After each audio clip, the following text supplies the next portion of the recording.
I'm with my boy EJ Boxing Live. What's going on, brother? Yo, it's all good, man. It's all good over here in the UK, man. I'm good. How you doing, Joker? I'm doing great, man. Yeah, I gotta say, dude, the UK is doing it real big right now. So that's definitely why I wanted to jump into some of these fighters. Let's talk about Kell Brook, man. Kell Brook's been taking a lot of heat right now, especially with, Amir Khan getting ready to take on the challenge of Canelo Alvarez. And it's making people really look at Kell Brook and ask themselves, what has this guy done since the Sean Porter fight? And it doesn't really appear that him and Eddie Hearn have really been trying to get quality matchups. What's your opinion on Kell Brook, and what do you think he needs to do this year in boxing?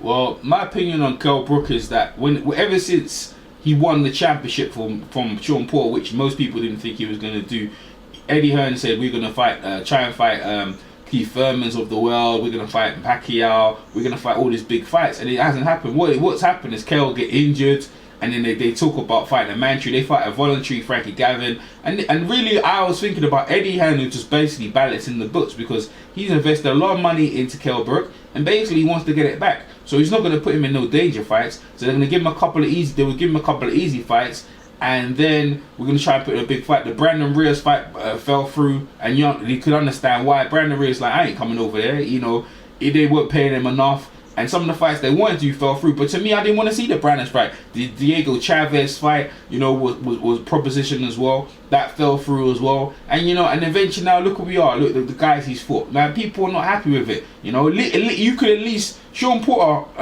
who obviously you got the match. You could have gave him a rematch. You could have gave it. That was a credible fight to get. Since then, they've just basically gone into obscurity, and no one's happy. I was there at Kell Brook's first title defense against Frankie Gavin, and I'll tell you this, yeah, we had the Andy Joshua and Kevin Johnson fight was was before it, and people loved that fight. When Kell Brook beat Frankie Gavin, people was leaving before Kell Brook was talking on the mic, talking about the fight. People just didn't get it. And that's more or less Kell. Unless you're fighting a name opponent in this day and age, no one really cares, man. We know you're gonna beat them. What's the point of turning up? It's not even competitive. And they need to step up. So what they trying to fight Amir Khan? And the reason I just want to fight Amir Khan, I know it's a big money fight. If you beat Amir Khan, you get that name.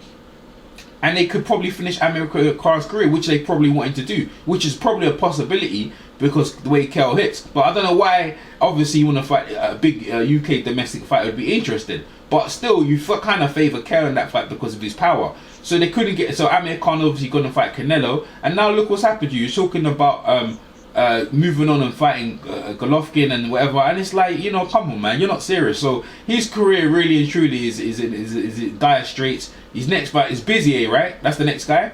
Yeah, Busy. Yeah, because just to keep your IBF belt, yeah. But come on, the fans, look what happened to Tim Bradley. He just gave up. You could just give up your belt. You don't have to. You've made a name for yourself. Is it all about the belt? You've been a world champion. You've reached your dreams. Sometimes you just, you can just get that. If the belt is what the problem is, yeah, then get rid of it and try and make the big fight. People respect that. Getting yourself into a big fight, and the belts and all that will come after. That's just my opinion.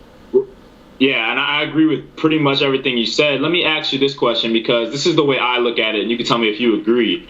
It almost seems as if Eddie Hearn is trying to protect Kell Brook from losing before he fights Amir Khan, because he feels like if Kell Brook takes a loss and maybe gets beat up or gets exposed in a big time fight, then that might devalue the Khan fight, or maybe it might give some credit to Amir Khan, saying, hey, I don't even want to fight this guy, what has he done? So maybe I think that they've been trying to protect the fight between Kell Brook and Amir Khan, and that's why he's not putting Kell Brook out there with the best competition. You agree with that? Yeah. I can agree with that. I think so. But there's no chance of him losing. If you look at the guys he's fighting, right. You know what I mean? You can't see that. Yeah, he is protecting him, and that's what I was going to say about balance than the books, trying to get their money's worth off. Eddie Hearn invested a lot of money in Kell Brook and fighting these guys, yeah, because they the arenas are kind of sold out. Eddie Hearn can stack the card. He has notable fighters like Joshua and other names you could put on the card. He's got a world champion. He's got Lee Selby and other guys you could put on the card, yeah. So you're gonna stack the card. People gonna be there. The arena's gonna be stacked. You're gonna get, Eddie Hearn's getting his money back that he put into Kell Brook. But I'm telling you, yeah, the chance of him losing is slim and thin, mate. Slim and thin. But I tell you what, if he don't keep his eye on the ball, could happen. I mean, look at Carson Jones came over, stretched him, pushed him, really pushed him. So yeah, you're right, that could happen, but it's a case of them basically just balancing the books and getting their monies back from Kell, man. It's not a good look though, but yeah, that's what I'll take. Well, again, with Amir Khan fighting Canelo Alvarez, and most of us think it's going to be a very tough night for Amir Khan. But that being said, just that mega fight happening for Khan and the fact that he's taken on that huge challenge, it almost really shows up his rival Kell Brook even more, because it's like, well, damn, people are looking at Kell Brook like, you're calling out Amir Khan, but what are you really doing? What have you been doing? And they're looking at his run as champion. And as Eddie Hearn even admitted himself, it's not been impressive at all. Now, we know he's got some bad breaks with Diego Chavez getting hurt, or, him getting hurt and different things happening. But that being said, it just does not seem like these guys have gone out of their way to try to make these big fights happen. I mean, I'm looking at Danny Garcia, and to me, he's the most vulnerable champion at welterweight. I think that's a very winnable fight for Kell Brook. He's got the tools, like you said. I mean, I think he could definitely go and win that matchup. So why aren't these fights happening? It's not making sense. Like, something isn't adding up here. Yeah, I agree, man. I think that in the day, there's big fights out there in the welterweight division. You got across the pond. And to be honest with you, Kell's gets injured a lot. If you look back at it, Devin Alexander, he was supposed to fight Devin Alexander to get that idea a long time ago. 3 times that fell through. Right. He got injured, Devin got injured, and then the 4th time, I don't know, I think Kell got injured. Kell got injured twice. And to be honest with you, to me, he's not durable, because, and he was supposed to have another fight, and then he got stabbed in his leg. And his career's just on stall, it's just on stall. It's very frustrating, very frustrating. The fans are keeping with it, but when you come back against these matches against Bizier and these guys there, it's long. Because look, the big fight with Porter and Furman is happening. Why don't you ringside, go there, call out the winner? There's loads of things the guy could do to put himself in the picture and put himself into these big mega fights. But I'll tell you what, if you really want to step up, be winner out of Amir Khan and Canelo. But like Khan, that's a great point. Great point.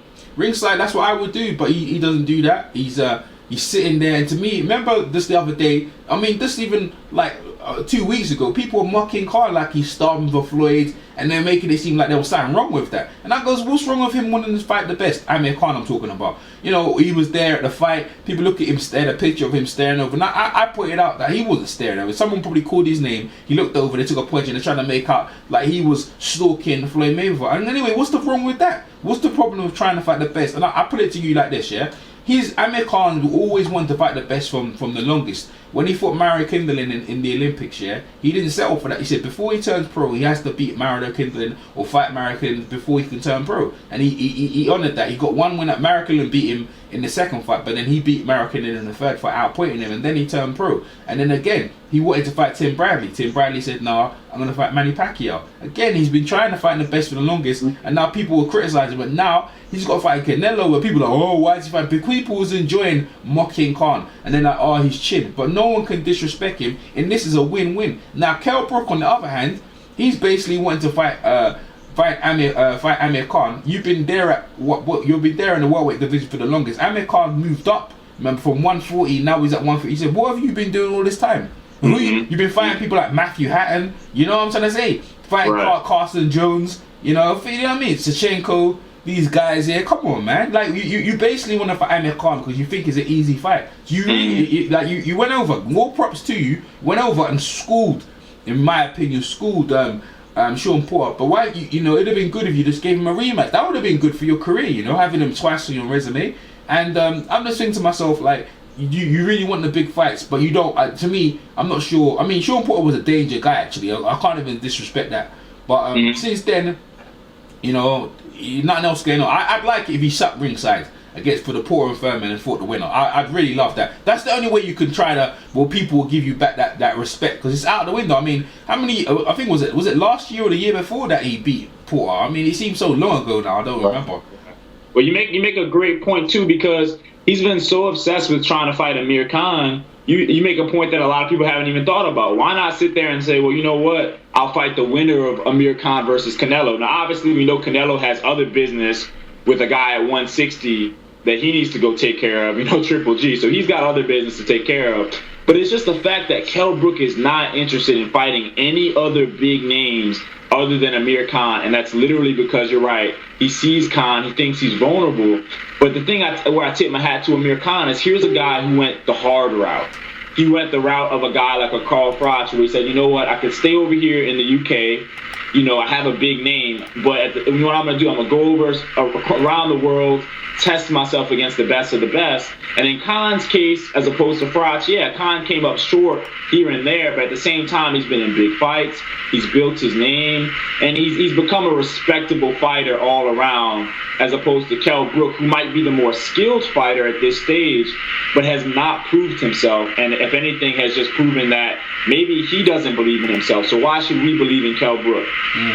Absolutely. I couldn't concur with you 100%, and that's what it is. That's where his career is. And the thing is, not only that, the welterweight division, when Kell Brook was in it, with Mayweather was there, Pacquiao was there, Bradley was there. It was a star-studded division. Is it the star division now? I take it not. I think not. I think Bradley, you know, he might be. I don't know if he's gonna retire. Pacquiao's almost got the foot out. Mayweather's gone. So the division's not even that star-studded. People are looking towards the heavyweight division and the light heavyweight division. They're looking at other divisions where basically the casual fans will more gravitate to, especially with the heavyweight division with Tyson Fury, especially us over in the UK. And we've got Quick and Frampton, another domestic big fight. So the other people are looking elsewhere for their big fights. If you're not making the big fights in your division, then the attention goes elsewhere. People are really interested in the Thurman and Porter fight. So, you know, if you ain't getting your butt down there to try and say, I want the winner, then people will say, you know, they'll talk your name in. But right now, it's just if you want to be a mediocrity and no one even knows you, that's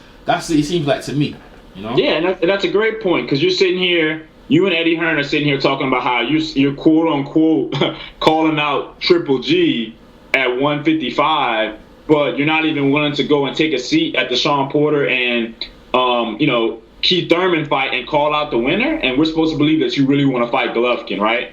When you're fighting the Jojo Dans and Kevin Bizier's of the world. I mean, the big indictment on Kell Brook is you're the guy who beat Sean Porter, right? You beat Sean Porter, and he's the one who we're talking about. He's the one who's in the big fight that everybody's looking forward to this year. And you're over here getting ready to fight Kevin Bizier, and you're way on the outside of the picture of the welterweight division, when that shouldn't be the case, because you are a solid welterweight. So what's the problem here? Absolutely, man. No doubt about it, man. The problem is, like, in it, really and truly, it's a bit lazy. You know, you've done all the hard work, you've been a world champion, and that doesn't cut it. To me, to be a world champion is a tremendous accomplishment. Not easy to get. And beating someone who was a credible champion in Porter. But again, you have to go on at this point. I know you've got a couple of title defenses. Go on to greatness. That's the thing. Being a world champion and try and be in your prime, going for some big fights, and then try and get out of boxing before boxing chews you up. So the thing is, these big fights are there for you, and they're winnable fights for you. You know, like the Thurman, obviously you really beat Porter. Who else is there? The Bradley. You know, even sit ringside Bradley and Pacquiao. That would be good as well. Right? You know, to go there, sit ringside for Khan and Canelo, and it's cool to be in the ring. Go out there, call these guys out. Do a Tyson Fury. You know, do something to make people think, yeah, you know what, this guy's serious about his career, serious about trying to fight the best.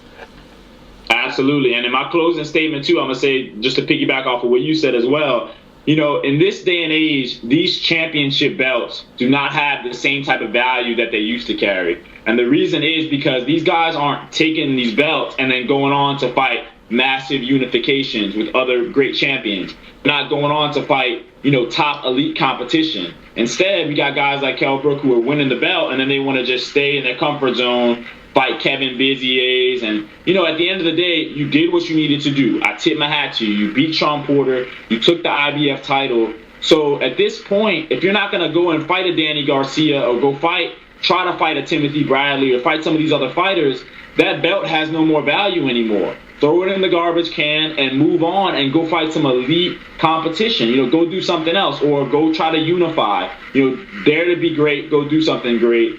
But right now, you know, all you're doing is fighting these lackluster opponents and holding up this IBF belt that has no value. You know what I mean? So that's pretty much my thoughts on it, brother. You got any closing statements you want to make? Nah, people need dare to be great, fight the best, and that's all we can do. Boxing's there.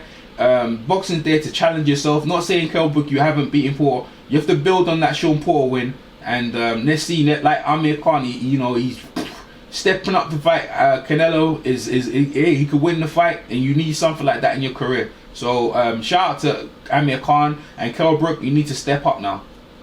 Absolutely. And that's pretty much it. We're gonna pretty much wrap this up. One thing I do want to say is shout out to all the fighters in the UK, man, because you guys are really doing a great job. I mean, to be honest with you, there's a lot of fighters in the UK who I enjoy talking about more than some of these American fighters, to be honest with you, because I mean, I like the excitement that a lot of the UK fighters are really bringing back into boxing.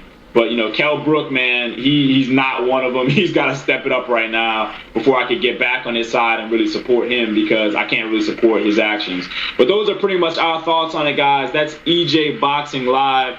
Fantastic channel. Go subscribe to my man. Go subscribe to him. Leave us some comments and let us know what you think. Who do you want to see Kell Brook fight this year? Give us some opponents. And what do you think of Kell Brook's run at the welterweight IBF champion? Do you think he's lived up to what he was supposed to do? You guys comment below. Let us know what you think. Peace. EJ Boxing Live here. EJ Boxing Live here.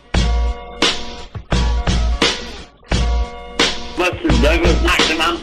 Buster Douglas, the fat bump, the legend.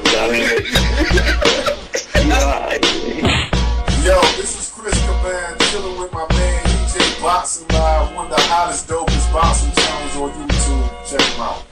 Boxing needs some rounds on the EJ Live YouTube channel. And Thea was the number 10 rating contender, and he had never been knocked down. And Sonny destroyed his mouth. But Thea lost most of his teeth, basically with 1 or 2 left hooks. Oh shit, boy! What was look at kids sleeping like Manny Pacquiao? EJ Boxing Live here. EJ Boxing Live here.